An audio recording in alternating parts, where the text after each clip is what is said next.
Allah Yahweh Bahashim Yahushai Bahashim Rakakwadash. Double honors to the apostles of GMS who teach in Ruel. Salutations to you brothers in the highways and hedges. Salutations also goes out to you brothers and few sisters that tune in to listen and learn.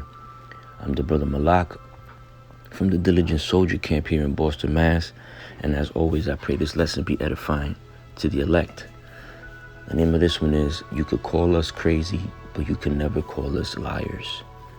You could call us crazy, but you could never call us liars. Okay? Scripture I want to go into first is 1 Thessalonians. 1 Thessalonians chapter 5, verse 21. It says, prove all things. Hold fast that which is good. All right? Now, from my standpoint, and the prophet's standpoint, brothers that are in the highways and hedges, brothers that make these lessons and put them online, right? These cyber epistles. From our standpoint, that first part is proven to you, right? Linking scriptures to news, prophecies that are in the news, things that are happening around the world, whether it be in the news or whether it's exposed in the news or in social media, right? That's how we prove it to you, okay, whether you want to believe it or not, right? But from your standpoint, from the listener standpoint, that word proof also goes into testing, right? So you listening to these things, you have to test these things, man. You have to see if these things are what men are talking about, what I'm talking about is actually going on, can actually be linked to scriptures, man. And to prophecy, right? That's your job as someone that's listening and learning. Not everybody has the lot to be a prophet, to go out and teach, right? But we do what the Lord puts in our spirit to do so, right? So yeah, again, 1 Thessalonians chapter 5, verse 21. Prove all things. Okay, I think I made that clear. And then it says, hold fast that which is good. And what is it that's good? And what is it we have to hold tight, right? Is this truth of ours, man. This walk, right? These doctrines that we were taught by our apostles and our elders. Okay, we have to hold fast to these things, man. Because as the scripture says, wisdom shall be the stability of thy times, man. Knowing prophecy, knowing what's to come, being prudent, you know what I'm saying, which is wise, it's what's going to keep us stable, man, because we're going to know when we see things happening, okay, this is supposed to happen, that's supposed to happen. I remember this in the scriptures. I remember this particular lesson, a brother going onto this, and it makes sense. So those are the things that we hold fast and basically use to stay stable, mentally stable, and for the things and the times to come. Okay, and what are these things that we always giving warning about, right? And people call us crazy, right? But can never call us liars. Rumors of wars. You see that a lot on the on TV, on the news. These different nations going in on each other and exposing each other and threatening each other. Okay, we just had Babylon, and I forget what other country collaborating and shooting to I think it was Israel in 1948ers. It was shooting at Yemen, if I'm not mistaken. And on top of that, it was without approval of Congress, man. So that there's that. Russia also, keeping their silos warmed up. You got Kim Jong-un, however you say his name, testing his missiles out. You got all these different countries ready to go to war, and all you hear is rumors of it, on the news, on tweets, you know what I'm saying? Other things that we talk about is, the Lord visiting the earth that he made with tempests and earthquakes, man.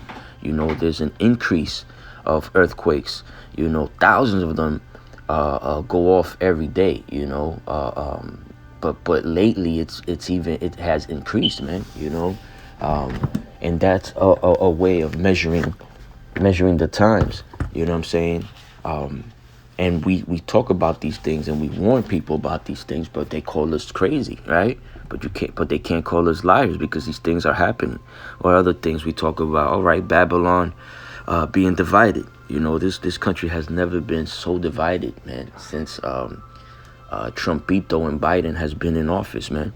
You know what I mean? It always had its problems, but the house is definitely divided, and we know what the scripture says about a house divided, man. Okay, it shall fall. It's not going to be able to stay stable. You know, the people in it are yanking one way, and the other side is yanking another. Another thing we touch on is a financial collapse of this place. Okay, and you can see it. I mean, look, check out the debt clock, the clock of debt that this country has, man. You know, I think it's over 30 trillion right now. You know, it's to the point where it can't be paid back. It can't be, no way, no how, man. All right, and that was all done by design. That was all purposely orchestrated, man. Okay. Another thing we talk about is, and this is very important because it derives from that too, is Jacob's trouble. Okay, that's something that the Apostle Tahar just said this weekend, that he believes that we're in the beginning stages, and I also have to agree with that, man. You know, because it's not like it's going to happen, you know, one day to another. You know what I mean? It slowly creeps up, you know, like a bubble increases until it pops. You know, when it pops, it's us being in the midst of Jacob's trouble, and you know, all hell broken loose, right? Hell being a condition, you know, it being all crazy, purge like, right? It's like I got this little cat over here wilding out for some reason in the mornings. In the wee hours of the night and in the early mornings, he wants to like jump around everything. Right, so we talk about Jacob's trouble a lot, man, because we have to give warning about that. Another thing we speak about is the MOTB, which is going to derive shortly, you know, or right around the time of the financial collapse, actually, right? Because it'll be the financial collapse first, then the MOTB. You know, them pushing that, and then Jacob's trouble, right? So it'll be the financial collapse, the MOTB, and Jacob's trouble, and these are things that we warn about, man, and we could link them to the news and scriptures, you know, prophetic scriptures, man. So there's no way that people could call us liars, because these things are happening, man. Okay, you have Elon Musk and other companies developing different you know, RFID hips, man, you know, and I think they're even already going into human trials, if I'm not mistaken. So, which they already done, you know what I mean? This is something big, so they know they been had to prepare, you know, and what does it say? Scripture said that they're wiser than Daniel. So these people have been testing humans out with these things. They're just talking about it or mentioning it to us now. You know what I mean? Not for whatever reasons, but for reasons, you know, that, you know, to basically deceive the people by letting them know that it's all transparent. But in reality, these people work in the dark, man. Okay? So, yeah, financial collapse, the MOTB, we give warning about that, man, not to take that, obviously, right? Jacob's trouble coming out shortly after that, or right around the midst of that, right? Babylon falling completely, you know what I mean? And inside of, in the midst of Jacob's trouble too, you know what I'm saying? Because, you know, the one of the other things that we are expecting, you know, prophecy after that is the Lord coming back, man, to deliver us in chariots, man. So these are all things that we speak about, and we're first of all, we're a spectacle to people. You know what I mean? People are spectating us from across the street. They pass by us, they drive by, they lower their windows, you know what I mean, to see what we about, what we're doing, you know what I'm saying? But at the same time, the ones that do get to listen for some time, you know, whether they be you know, a part of the elect, because they'll stop and listen, and, you know, or not, they'll wag their hands and poke fun and murmur amongst themselves. They call us crazy. They call us crazy, but they can never call us liars, man. Because all these things are coming about with no doubt. You know what I mean? Let's go to Habakkuk chapter 2, and let's start at verse 1. It says, "And Yahweh answered me and said," actually, Salakia, I skipped verse 1. Habakkuk 2 and 1, it says, "I will stand upon my watch and set me upon the tower, and will watch to see what he will say unto me," right? So this watchtower, man, is us always keeping watching on the things that are happening, man, measuring the times, watching the news, seeing what's going on, what's the new flavor of the day, what has developed from yesterday's issue to today, and we warn the people, man, because we see it coming. Okay, so it says, "I will stand upon my watch and set me upon the tower, and will watch to see what he will say unto me," he being Yahweh, Bahashem Yahushua, right? "And what I shall answer when I am reproved." Verse 2, it says, "And Yahweh answered me and said, write the vision and make it plain upon tables, that he may run that heareth." Right now, this was told to Habakkuk, right, to write these things down. But in these times, man, well, we, instead of writing it down because it's already written, we measure the scriptures to what's going on in the world, as I said already a few times. All right, so we watch the TV, we watch the news, we watch social media, we listen to these different things, and we measure the times, man. And we give warning to the people, like, okay, this is coming soon. This is definitely coming. You see them talking. They have the infrastructure for it. You know what I mean? So we tell the people. We warn the people. And whether they hear or forbear, it don't matter, man. You know what I'm saying? We're doing our job, but we're going to stick to it. Okay? Verse 3 says, "For the vision is yet for an appointed time, but at the end it shall speak and not lie. Though it tarry, though it delay," right? The vision. "Though it tarry, wait for it, because it will surely come. It will not tarry. It will not delay." And what is that vision, man? Right, from the last thing I mentioned, going backwards, right? It's the Lord coming back in chariots. Before that, Babylon falling, right? Before that, Jacob's trouble. Before that, the MOTB, right? Before that, financial collapse, right? Right now, we're in Babylon being divided, the collapse of the financial system of Babylon, and might I add, is going to ricochet, or in other words, have a domino effect around the world. That's already happening, man. Okay, they ready to implement the CBDC and the universal house income. I think it is. I forget exactly how it goes. UBI, I think it's called. Universal basic income, I think it is. What basically, governments paying out the people monthly. You know what I mean, for their expenses. But that's gonna be through the CBDC, or in other words, the MO to the TB, man. Okay, this devil knows what he's doing. He's creating the problem and the solution, and it's right under the noses of Babylon, the Babylonians, and two-third-minded Israelites, man, that don't take heed to these warnings, man, and to the prophecy. All right, that's going on, man. And this place being completely destroyed, which is something I didn't even mention just yet in this particular lesson, but you hear it all the time, man. Babylon being the lake, being that lake of fire in the scriptures, right? That I believe John the Revelator saw, right? He saw it from the chariots, man. So he was saved. But, nonetheless, that's happening too. The Lord is going to melt a lot of people. The Lord is going to destroy Babylon because it's completely filthy. All right.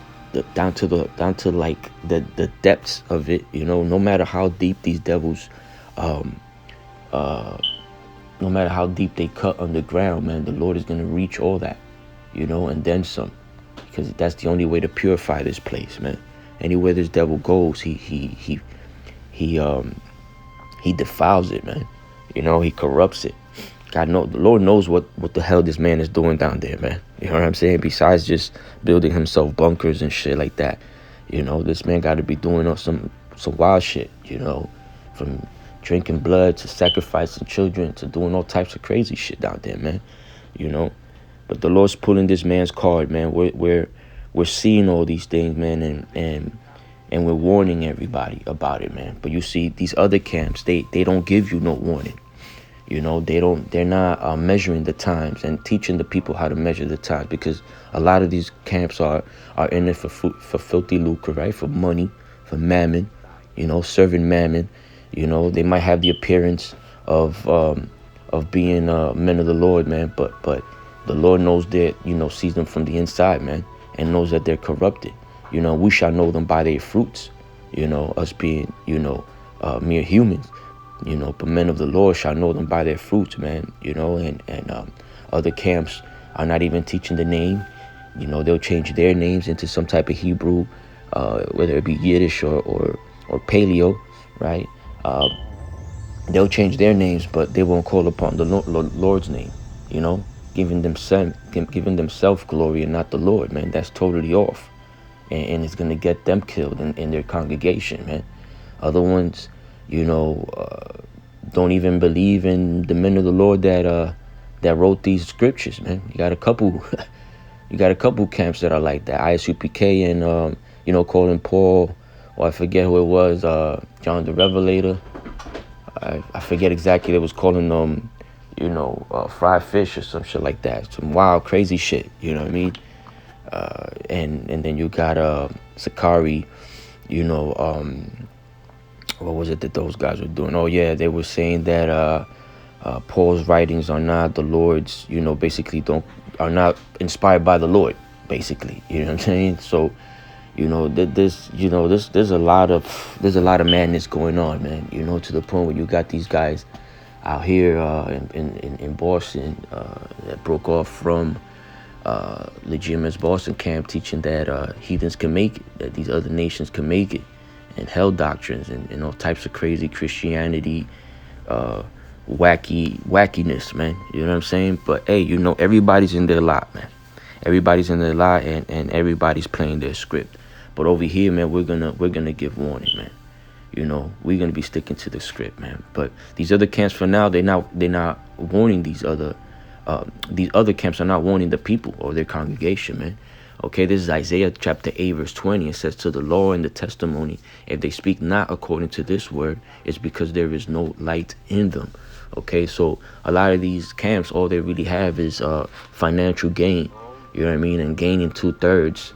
You know what I'm saying? Because in the time of Jacob's trouble, in the time of when these missiles are being shot off, man, if you're not calling on the name of the Lord and his son, and you're not calling on Yahweh while Yahweh shot, man, you assed out here. You completely assed out. You completely through. You know what I mean? Lost in the sauce, you know, and in the Babylonian fire sauce, man, that the Lord's gonna spread evenly through this bitch, man. Okay, but like I said, we're gonna stick to the script, man. You know, we're an offshoot of GMS, especially here, GMS Boston, which we learned from them elders, but starting from the apostles of GMS on down. And, you know, we learn who we learned this from, and we're going to stick to it, man, because we wholeheartedly believe that this is where the truth is. Whether you got people that are leaving GMS and saying that it's not correct doctrine. You know, hey, listen, you know, not, you know, there's still guys that are going to be falling out, you know. In the days to come, there's going to be guys from GMS that are going to fall off, man. You know what I mean? But hey, that's up to the Lord, man. That's between them and the Lord. You know, we know what we learned, who we learned it from, and how sincere them elders and the apostles are, man. Okay? And, you know, I pray to the Lord that, you know, he's not deceiving me. You know, that he's not letting me be deceived by anyone. And, you know, I wholeheartedly believe that he has answered those prayers, and I am following the men that the Lord set up, that he set up to guide Israel, man, and teach Israel, man, you know, through the spirit of Yahweh, Bahashim Yahweh Shai, Baharakakwadah, man. Okay, last scripture I'll leave you with, man, is because, we're sticking to the script and we're not going to waver, man. Okay, this is the book of Ezekiel, chapter 2, verse 5. It says, and they, whether they will hear or whether they will forbear, for they are a rebellious house. The house of Israel, Yasha Allah, is a rebellious, stiff neck, right, hard-headed, low attention or short attention span, low hanging, fruit like house, man. Okay, because of them being filthy and tainted by the philosophies of this place, man, by how Esau's running this place. Okay, it says, yet shall know that there has been a prophet among them. The Lord is going to allow them, to see and realize that there was a prophet among them, warning them the whole time, man. The whole time that they were calling us crazy, but never called us liars, because it was happening the whole time. Okay? I mean, occasionally you got those people that say that we're lying or whatever, but that's rare. They mostly make fun, scoff, try to talk down to and talk about, but they could never call us liars, man. Again, you could call us crazy, but you can never call us liars, man. All right? So I pray that this lesson was edifying to the elect, because it's all about the elect. And in closing, I want to give all honors and praises to Yahweh, Bahashim, Yahweh Shai, Bahashim, Rakakwadash. Double honors again to the apostles of GMS who teach and rule well. Salutations to your brothers in the highways and hedges. Salutations also goes out to your brothers and few sisters that tune in to listen and learn. Shalom.